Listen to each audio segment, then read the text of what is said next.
O muro, ele nos protege. O terraço, ele nos eleva. E o quarto, nos gera intimidade com Deus. Graça e paz a todos, Pastor Wagner Mello aqui para mais um devocional. Hoje estamos iniciando a série O Quarto do Profeta Eliseu. E para esse vídeo nós vamos tratar sobre o tema, os lugares onde Deus nos forma. Veja o que diz o texto aí na tela para você. 2 Reis, capítulo 4, versículo de número 10. Vamos fazer um quarto pequeno, junto ao muro da casa. Em outras versões está terraço. E colocar nele uma cama, uma mesa, uma cadeira e uma lamparina. Hoje eu quero falar sobre 3 elementos simbólicos que aparecem nesse texto. O muro, que é o que aparece em algumas versões da Bíblia, terraço, que é o que aparece em outras versões, e também o quarto. Vamos estudar e analisar esses 3 elementos e ver o que ele nos ensina na nossa prática espiritual do nosso dia a dia.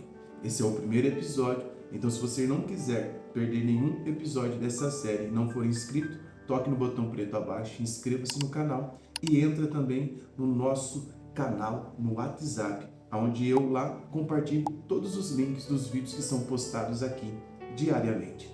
Quando a sunamita ela constrói um quarto para o profeta Eliseu, ela tem o cuidado de construir junto ao muro sobre um terraço. O que dá a entender aqui porque umas versões usa terraço e outras usa junto ao muro. Provavelmente era um local elevado e nesse local elevado acima da casa estava próximo um muro. Então em ambas as versões estão certas. Uma está focando em uma experiência e a outra está focando em outra, que é o que nós vamos analisar juntos a partir de agora. Vamos ver primeiro a questão do muro. Muro na Bíblia fala de 3 coisas. Anote aí: proteção, limites e vigilância espiritual. Quando a mulher constrói o quarto do profeta próximo ao muro, está tratando e trabalhando esses 3 elementos importantes que nós temos que ter na nossa vida. Lembra-nos a respeito da série que fizemos quando nós falamos sobre Neemias, um homem como eu fugiria, e nós tratamos acerca da reconstrução dos muros ali da cidade de Jerusalém. Eu vou deixar esse vídeo aparecendo no final desse vídeo aqui para você assistir depois. Ali nós vamos ver que no capítulo 2 de Neemias, verso 17, Neemias vai convocar o povo dizendo: venham, vamos reconstruir os muros de Jerusalém.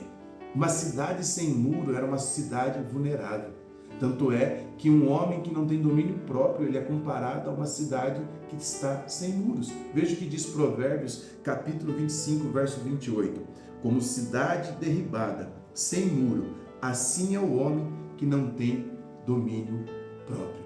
Então, o muro ele fala de proteção, ele fala-nos de separação.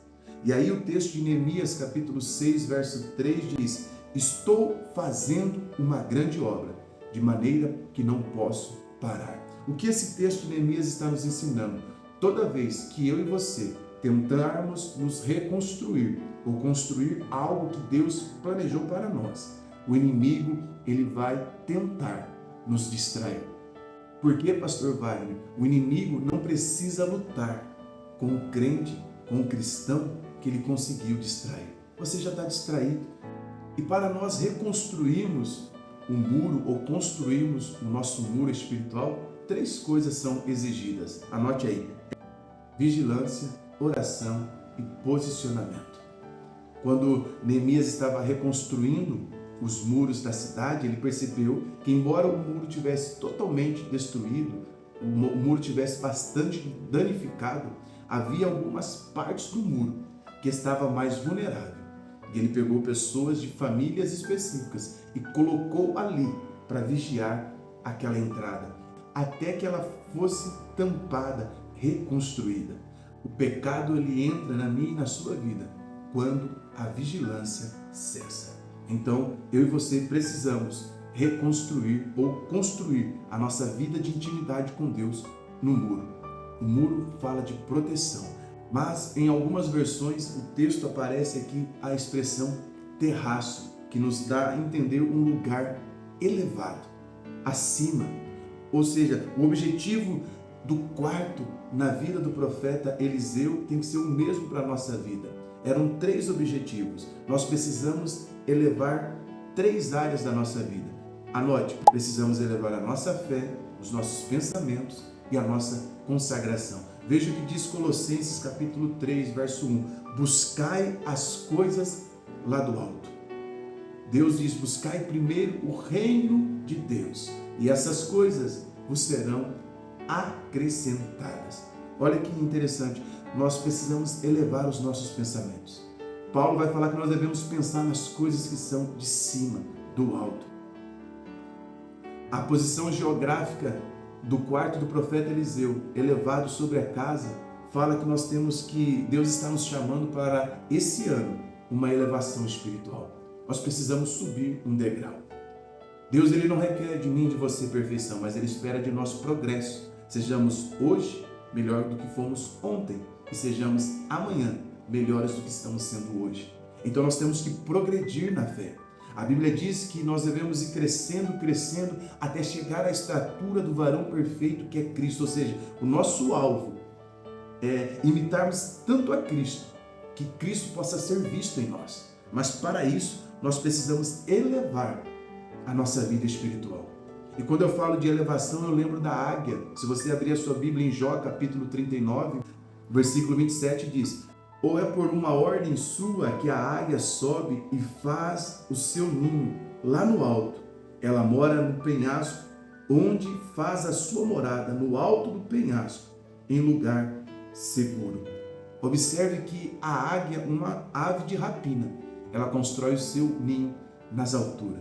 Por 5 razões, vou citar 3 nesse vídeo. Primeiro, para criar um ambiente de proteção para os seus filhotes ou até mesmo ainda para os ovos, enquanto ela está ali cuidando deles. Na ausência delas, o seu ninho está nas alturas, longe de qualquer predador.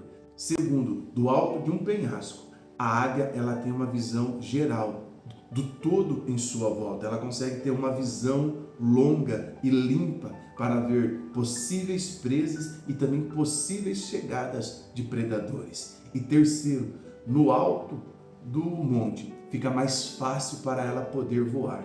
Lembrando que uma águia é uma ave de grande porte, peso, então os ventos ali estão ascendentes, facilitando então o seu voo. Está vendo como é importante nós temos a nossa vida espiritual elevada dia após dia? Lembra o que está escrito aqui no banner do canal? Seja 1% melhor. Se você melhorar como ser humano 1% ao dia, ao longo do ano você vai ter melhorado 365%. Não é perfeição, é progresso. E lá de cima, a águia então, ela protege a sua família, ela consegue ter um ambiente onde ela vê a alimentação e a chegada dos predadores, ela consegue fazer grandes voos com maiores facilidades. Quando nós temos a nossa vida espiritual elevada, nós vamos cumprir em nós, vai se cumprir em nós Isaías 40, versículo 31. Os que esperam no Senhor subirão com asas, como águias. Se prepare para nesse ano fazer grandes voos, se você construir o seu ambiente de oração em um lugar elevado. Não é sobre ser melhor do que os outros, é sobre ser melhor do que a sua versão de ontem. Para eu saber que você chegou até aqui, nesse momento do vídeo, escreva comigo essa frase nos comentários. Não é sobre ser melhor do que os outros, é sobre nós sermos melhores do que a nossa versão de ontem. Mas qual é o terceiro aprendizado aqui? O quarto. E o que o quarto fala? O quarto fala de intimidade. Olha o que diz Mateus 6, verso 6. Mas tu, quando orares, entra no teu quarto, fecha a porta e ora a teu pai em secreto. Em 2 Reis, capítulo 4, verso 33, está escrito: Eliseu entrou no quarto e orou. Irmãos, entenda o que eu vou te falar aqui. Eu tenho uma grande preocupação com pessoas que ficam sacralizando ambientes. A oração do monte é melhor, a oração de fulano é melhor. Não, a Bíblia diz, a hora vem e agora é, em que os verdadeiros adoradores adorarão ao Pai em espírito e em verdade. Deixa eu te ensinar. Pastor, você sobe um monte para orar? Eu subo um monte para orar. Esses tempos atrás, um pastor da igreja me ligou e falou assim, vamos para o monte? Eu falei, vamos. Mas eu não posso sacralizar uma geografia, um ambiente, dizendo, ali Deus responde. Porque na Bíblia, o único ambiente que tem Jesus nos mandando orar é no quarto. Significa que Jesus não orou no monte? Não. Jesus orou no monte, Jesus orou de manhã, Jesus orou à tarde, Jesus orou à noite, Jesus orou de madrugada. Então, nesse aprendizado de hoje, eu quero que você foque. O que Deus quer é que nós oremos. Se é às 3 horas da manhã ou às 3 horas da tarde, não importa a hora, importa é que oremos. Orai sem cessar. Não está lá, você tem que orar às 3 horas da manhã. É pecado orar às 3 horas da manhã? Não. Te faz o melhor crente orar às 3 horas da manhã? Também não. É pecado orar às 3 horas da tarde? Não. Vai te fazer um pior crente se você orar às 3 horas da tarde e não às 3 horas da manhã? Também não. Nós não podemos sacralizar geografias e nem sacralizar horário. Deus quer que oremos. Essa é a prática. E o texto está dizendo que Jesus falou, mas tu quando orares, entra no teu quarto. Significa que é só no quarto que nós devemos orar? Não. O quarto fala de intimidade. Significa que nós temos que separar um tempo da nossa vida agitada, da nossa agenda, para pegarmos e tirarmos um momento de oração e busca pela presença de Deus. Esse é o primeiro episódio da série. E como é que eu expliquei esse texto? Eu estou usando a tipologia, é o que eu te ensino no meu curso Cristo Revelado no livro do Gênesis. O link está aqui no primeiro comentário fixado. Vem estudar comigo, ser o meu aluno. Aqui eu vou deixar para você o vídeo que eu te falei da série sobre Neemias, e aqui vai estar também um outro vídeo onde eu falei sobre os dias de Noé chegar. Deus te abençoe, curta, comente e compartilhe esse devocional para 3 pessoas. Entra no meu canal do WhatsApp para você não perder nenhum vídeo dessa série, tá bom? Nos encontramos amanhã e amanhã vamos falar sobre a cama. Não perca, será um momento poderoso de reflexão da palavra de Deus. Deus te abençoe, forte abraço.